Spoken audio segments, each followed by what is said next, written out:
ছেলে এবং মেয়েদের অবৈধ রিলেশনের কথা বলছি। প্রেম প্রেম একবেলা খোঁজ না নিলে যেন ভেতরটা একেবারে ছাতাটা শুকিয়ে গেছে, এত তেষ্টা, আর ভালো লাগতেছে না কোনো কিছু, এরকম একটা ভাবসাব, চলতে পারতেছি না, হুজুর আমি শেষ, আহা আমার জীবনটার কোনো মূল্য নাই, আমি ফিনিশ, এরকম একটা ভাবসাব কাজ করে। মনে রাখবেন, আজকে যার জন্য হৃদয়ে এত ব্যাকুলতা, এত আকুলতা, এত তেষ্টা, এই মানুষটা, এই ছেলেটা এবং এই মেয়েটাই কিয়ামতের ময়দানে আল্লাহর আদালতে আপনার বিপক্ষে দাঁড়িয়ে যাবে।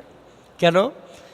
এই যে জেনা করে অনেকে, অনেকে হারাম রিলেশনে জড়িয়ে পড়ে, কিয়ামতের ময়দানে আল্লাহ যখন ধরবে দুইটারে, বলবে আল্লাহ আমি যাই নাই, হ্যাঁ আমরা জোর করে নিছে, আল্লাহ আমি যাই নাই, ও আমরা জোর করে নিছে। আল্লাহ বলবে যে আল্লাহ, এই তখন ছেলে আবার বলবে যে আল্লাহ জোর করে নিলে গেল কিভাবে, আমি জোর করে নেই। ও ওপর ওপর বলছে যে আমি যাবো না, আবার মনে মনে স্বীকৃতি দিছে, নিলে খারাপ হয় না, ভালোই হয়।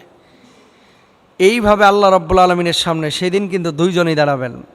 তো যার জন্য আজকে এত আকুলতা ব্যাকুলতা, কিয়ামতের ময়দানে এই ছেলে এবং মেয়ে আপনার বিপক্ষে দাঁড়াবে। সুতরাং বি কেয়ারফুল, এই ধরনের হারাম রিলেশনে না জড়িয়ে, প্রেম যা করার সব বিয়ের পরে করেন, বিয়ের আগে না।